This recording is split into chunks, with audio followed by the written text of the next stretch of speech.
Good evening, everybody. Welcome back to another installment of Scott's Selections here for March 25th. I know this video is coming out a lot later than it usually does, because I usually try to upload it somewhere in the early hours of the morning, but I wasn't even sure if I was going to make a video today based on the fact that the college basketball card is, well, to put it mildly, it is awful. It's one of those things that you have to keep in mind every year in March Madness, where the worst days of the sports year occur in between the between the round of 32 games and the Sweet 16 games, where you have a break in between those two rounds, and you're stuck with a bunch of CBI and CIT and NIT tournament games. And I think most people generally don't care about it. And I'm looking through the lines. As of right now, I don't really have any plays on the games. I figured it's better not to force anything than to, try to give out something I'm not fully confident in. So for that aspect, as of right now, there will be no pick of the day here on Stats.com with Scott Selections, but I will give some leans or some initial thoughts that I have on the card without it being considered a quote-unquote premium play of mine. For the West Virginia-Coastal Carolina game, I have to lean to West Virginia -10.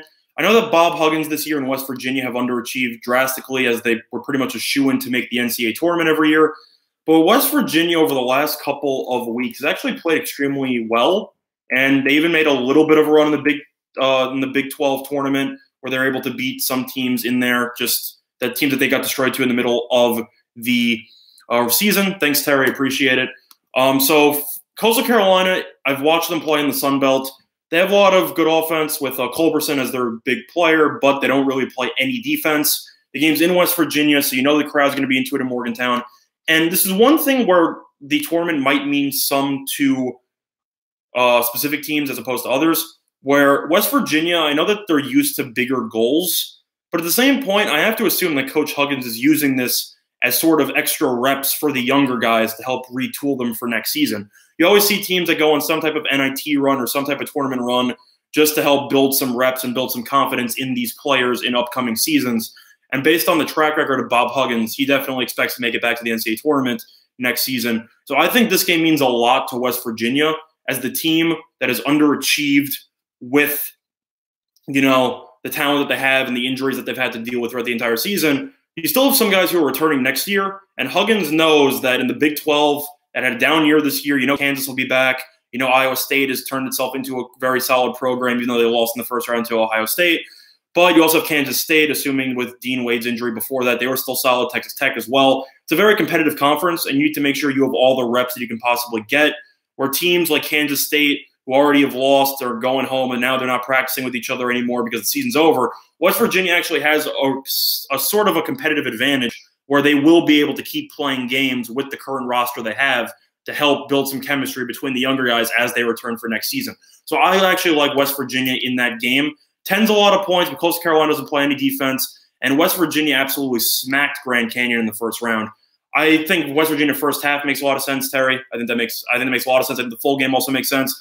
But in terms of these large spreads, I like the full games a little bit more because of the fact that my logic for taking first halves and some unders is the fact that you get free throws at the end of the game. And since whoever loses this game will not be playing for the rest of the season, I can see Coastal Carolina fouling a lot down the stretch to try to extend the game. I don't think it'll matter. I think West Virginia looks like they're motivated to win the entire tournament. Motivation is a big factor. Large reason why teams on the bubble like Alabama lost in the first round to Norfolk State, which eventually cost Avery Johnson his job. Some teams just don't generally care because of the fact that their goal going into the season, like the Clemsons and the NC States of the world, which is why they failed to cover in their first couple of games. How's it going, Roma? Thanks for joining us. Where NC State failed to cover against Harvard yesterday. You wonder how much these players care. And I know that, of course, they want to win, but at the same point, they went into the season as top 25 teams expecting to potentially compete for a national championship, and now none of them really care about the NIT title because they had bigger goals for themselves, and they didn't go to Clemson or NC State to try to win a less than important tournament. So based on that, I think West Virginia actually cares, which is extremely important. And West Virginia just naturally will have more talent on its roster than Coastal Carolina. So I think West Virginia -10 is pretty solid. First half I like as well, but I will be leaning to West Virginia on the full game. Moving on, the Utah Valley and South Florida game. South Florida is really good at home. at 15-5. I really just don't think the South Florida team is that good. Offensively in particular, they are awful. I know that the conference they were in was actually pretty solid, but overall, I think there was a lot of value on Utah Valley, and there's a lot of trends from covers.com that support Utah Valley with the +2.5. I think Utah Valley will win this game outright for me. But in terms of the actual game, I haven't really dug that deeply into it. As I said before, none of these are going to be my picks of the day because I didn't really like the card, but I'm just giving you my initial thoughts on the games. Utah Valley, 25-9 on the season, very solid. South Florida plays very defensively. They're not great on offense. I think Utah Valley can do enough to win the game outright as the 2.5-point underdogs. Moving on, DePaul and Longwood. Yeah, I don't have any thoughts on this game. Anytime you're laying 14.5 in a conference tournament, in this random tournament, I should say, in the CBI, I don't feel confident laying that many points in any game past the first round. Is Longwood any good? No. Have I seen DePaul play, and do they not play any defense? Yes. DePaul's the better team. They're more offensively gifted, but they don't play any defense at all. And I cannot say that I've actually watched Longwood play all season long, but they're 5-11 on the road. I think DePaul will win the game. Do I think they should be laying 14.5 points? No. I think that point spread is kind of absurd, in my opinion. But those are just my thoughts. Now you have Texas Rio Grande versus Texas Southern. In terms of that game, I have to lean to Southern plus the points at 6. Rio Grande, I know that they were one of the best covering teams in the entire country as they were 23-10 against the spread. Texas Southern, I just think it's too many points. This team has a lot of experience. This team has made the NCAA tournament previously in the last couple of seasons. I expect this to be a high-scoring game because the total was in the 160s. I think 6 is too many points. I think that there is some value on Texas Southern as an underdog. But as I said before, you never really know with these lesser tournaments, but I will be leaning towards Texas Southern plus the 6. With Bakersfield and Southern Utah, I lean to Southern Utah in this game just because of the fact that they're 11-3 at home, where Bakersfield is 6-9 on the road. Bakersfield came into this game after pulling off an upset against Fullerton in the last game. Honestly, I watched a little bit of it. It didn't seem like Fullerton really cared in the game. Fullerton got blown out in the first half, and they made a little bit of a comeback late. But that's where motivation plays a factor, and you can't really cap these lesser tournaments because you don't really know how much the players actually care about the tournaments. Towards the later rounds, of course, they want to win. But in the first couple of rounds, you never know if they are interested in winning by margin or not. A lot of them just don't care. Some of them want to go home already because they feel like their season was a failure. Whereas the only people that tend to care are the seniors on the roster who are trying to play out their last games with the program as a full-on winner. So I will lean to Utah, to Southern Utah in this game, -2, just because of the fact that they're 11-3 at home. So I'll be riding that. And Bakersfield, I just think they won because Fullerton didn't really come out as motivated as they should have been. With Colorado and Norfolk State, Colorado's really good at home, 14-2 ATS, 12-2 overall at home. I got to lean Norfolk State, though. They were able to go into Alabama and end up winning the game outright as 16-plus point dogs or so. I think Colorado's the better team, but there's no way Colorado should be laying 14 points in this game. I have to lean Norfolk State. If they were able to go into Alabama, I know Alabama might not have cared, and Avery Johnson lost his job as a result, but I have to lean Norfolk State because of the fact that they were able to go into such a hostile environment and not only hold their own, but win the game outright. Colorado should win this game. I think this game will be within single digits, so I like Norfolk State plus the points in this game. And the last game of the night between Loyola Marymount and Brown, I lean to Loyola Marymount, but the issue I have now is the spread has gone from 4 to about 6.5, give or take, and I don't really trust Loyola laying that many points when their offense is relatively anemic. Yes, they play at extremely slow pace. Yes, they have some height. Yes, they have good guards, and I get all that. But the problem that I have is that Brown is underrated in the Ivy. They were 20-11 overall. This is a good team. It's underrated. And Loyola, they're a very good free throw shooting team. They shoot roughly 74% from the foul line. But I don't know if I trust this team laying roughly 6.5 points at home. If you ask me to, if I had to make a pick on this game, I would take Loyola, but I'm not exactly confident in that. In terms of all the games, how's it going, B-Phils? Nice to see you.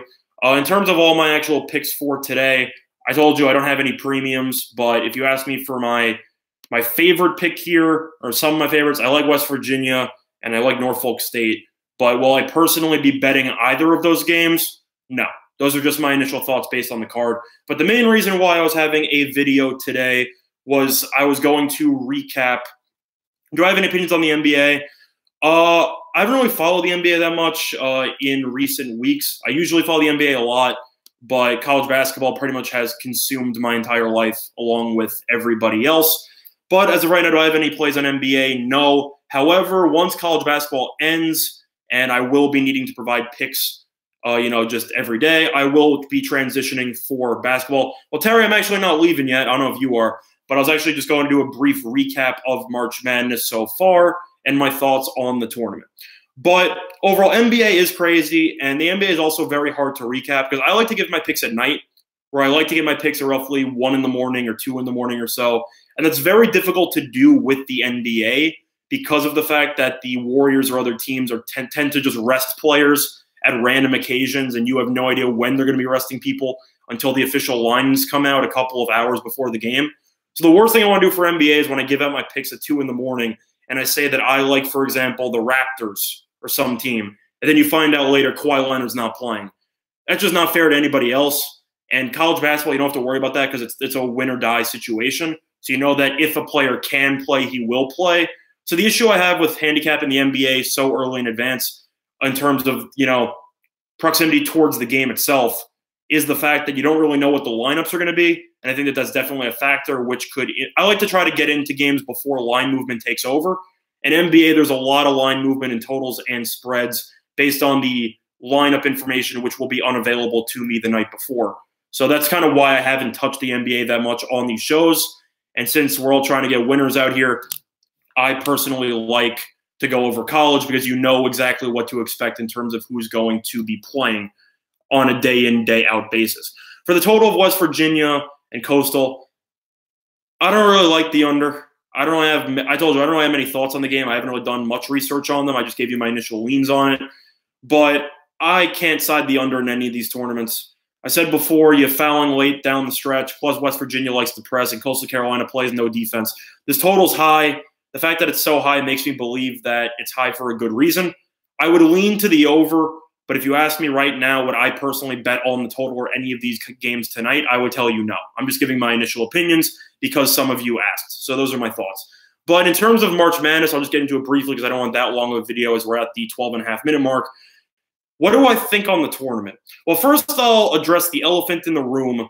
My bracket is, for lack of a better word, the bracket that I shared with all of you is bad. It is not a good bracket. It has not gone well, needless to say. Buffalo did a great job of laying an egg last night against Texas Tech. Overall, it's also one of those terrible feelings where, assuming a lot of you who are watching this are in multiple bracket pools with multiple brackets, and you're kind of still trying to see if you're still alive. I'm in one of the situations where I made roughly 3 brackets, and the one that I chose to share with all of you is my worst bracket significantly. In terms of ESPN, my bracket has been awful, but my other bracket that I didn't share is in the top 1 percentile of ESPN. So, of course, it kind of suits that way where I choose the one bracket that has been significantly worse than all my other brackets to share to the general public. It's kind of crazy how that works, and I'm sorry about that. And for all of you who took Buffalo money line or any of those last night, I said people reach out to me on Twitter telling me that. Sorry. I thought Buffalo would do better. They didn't. Overall, my thoughts on the tournament, I thought that the tournament itself has been okay. It kind of depends. March Madness, the way that I view it, can go 2 ways, and the ways are in the title. On one way, you have the March, where all of the favorites just march their way to victory, and you have what we have now, where you have all the top 4 seeds still around, and they're playing in the Sweet 16s, and there hasn't really been any upsets, so to speak, with the exception of the Oregon Ducks, who have made it as a 12 seed, which, I'm not really that surprised about because the fact that Wisconsin wasn't great all season long, and Coach Gard proved that as they gave up 47 points in the second half, and UC Irvine ended up beating an injured Kansas State team, which we cashed as a pick of the day a couple of days ago. Overall, though, so that's the one side. You have the March, where it's possible that all the favorites will win, and then the other side is you have the Madness, where you hope that all the 1 seeds or some of the 1 seeds will lose to 8 seeds, and you have stuff like that going. I don't know about the rest of you. I love upsets. I'm a huge fan of seeing double-digit seeds make it to the Final Four. I know that they might get blown out towards the bigger seeds in the later rounds, but it adds to the parity. And I just hate seeing of course, you want to see the high-profile matchups in one aspect, but just in general, I'll ask all of you a rhetorical question. In the round of 32, the favorites in all 16 games went 16-0. My question for you is, are you happy that all of the better seeds won every single game, or do you find that boring? I find that boring personally. Most of the games were not decided by one possession. They were decided by at least 4 more points. You had a couple of really close games in the LSU-Maryland game, and I'm still salty about that with the fact that my record is currently 12-4-1. I hate having that pushed in there. Just makes the record a little bit harder to remember, especially with the fact that LSU should have covered. As for my pick yesterday, Duke and UCF, yeah, that wasn't really close in the first half. My bad on that one. I did like the way that the game was played in the second half in terms of pace, and Duke was definitely impacted by Taco Fall in the interior with, the 7-for-6 in the middle. But at the same point, Duke decided to shoot 50% from 3 in the first half, and Dawkins from UCF couldn't miss a shot in the entire first half, and that game flew over the total. So we're off a loss. My bad on that. But the worst thing I'm going to do is try to, force a win tonight when I don't really see any great options from the board. So I'm not going to be picking it. The Duke game was nuts. The LSU game was very entertaining. And the Tennessee game would have been one of the worst choke jobs I've ever seen in my life. But they ended up winning against Iowa. Overall, I think the tournament's been okay. I like more upsets. I like the Florida Gulf Coasts of the world. I like those teams, the Lehighs beating Dukes. I'm all into that. One of my favorite tournaments was the UConn versus Kentucky final where you had a 7 and an 8 in there. I just like seeing teams that have flown under the radar the entire season actually make some noise for themselves. And really no team has done that besides Oregon. And if you count Florida State based on just the margin of victory that they've had and their dominance over Murray State, maybe you can count them as making some noise. But overall, I think everybody expected these teams to be the best teams in the country, and the fact that none of them lost early, I find kind of disappointing. That's my opinion. But if you disagree and you like seeing these high-profile matchups, I understand. Now, for tomorrow, I'll be looking at the card. Perhaps I'll find something in terms of value, but it's kind of the same story. With no NCAA tournament, I don't really like many of the games tomorrow. So based on that, tomorrow I might just give my initial leans on the March Madness Sweet 16, where I will just cover all of the Sweet 16 games and tell you what my initial thoughts are on the current lines and where I expect the lines to be moving before tip-off. But for the most part, that's going to do it for this installment of Scott Selections. I hope all of you enjoyed. Sorry if you were looking forward to some type of selection by me, but the worst thing I'm going to do is force a pick that I don't see much value on just for the sake of providing picks. All of you are here for value, and I have had some people B-Phils, I haven't really looked at Texas Southern tonight. I said I haven't really looked at many of the games. But if I had to lean in any direction, I would lean towards Texas Southern plus the 6. I think Texas Southern is too solid of a team. We ended up winning a premium on them a while back. They have experience. They've been in the NCAA tournament before. Rio Grande is good against the spread, but I would lean Texas Southern. If you want to bet on it, I'm not going to instill much confidence in that because I haven't looked that far in depth into the game, but I would lean Texas Southern in that game. But that's going to do it, as I said before, for this installment of Scott's Selections here. We have a 12-4-1 record. Sorry for the loss in the last game. Odds are we will probably not have another pick tomorrow because of the fact that there is no NCAA tournament. But stay tuned. We will be looking at every single spread in the Sweet 16, as well as some of the picks or some of the bets that I might have made. Am I playing anything today, Phil? No, I'm not. Thanks for joining us today, but no, I'm not. I'm not forcing anything. If I was leaning towards something, it would probably be West Virginia, but I'm not going to force it. Overall, we had a very good week last week. So far, with our current record, we've won about 75% of our picks on this site. So it's been going well. I can afford to take the night off. I'm not going to force it. But actually, one of the things that I wanted to address is that I've had a couple of people contact me, whether it's on Twitter or I even got a phone call today, where some people were asking me if I was interested in giving out picks for money. And the answer that I've given before is no, I'm not exactly interested in pursuing that at this point in time. There are people all over Twitter, all over gambling forums who provide picks for money. And to be honest, as of right now, I really enjoy providing free picks and free analysis of games for the loyal fans here. And I am looking forward to continuing to provide free picks in the future. Will I potentially pursue, some premium picks down the road? Maybe, but definitely not for the next couple of months while I finish up in school here as I look to get my degree. So I'm going to be continuing the free picks every day. If you're interested in premium picks, I'm sorry, I can't really help you. But what I will be doing in the future is I will be I'm actually just going to post my my Twitter handle if any of you want it. Just most of the same thing. I just give recaps of my picks. I'll also provide some feedback of some stuff that I'm watching. So if you want to interact with me, you can. But overall, yeah, I'm just going to continue providing free content. But some of you have asked me for multiple picks per day. And I like the one pick system because of the fact that it expresses to you which one I'm the most confident in. And I feel like that allows me to single in more on one specific game. But for future videos, I will address that. So what I will be doing from now on is I will be continuing to provide my pick of the day, but I will also be providing various leans on other games that I will cover briefly, not nearly as the same depth, but I will be covering multiple games in every video. I will just be spending significantly more time covering my pick of the day while briefly recapping some other games there. But that's going to do it for this installment of Scott's Selections, as I said before.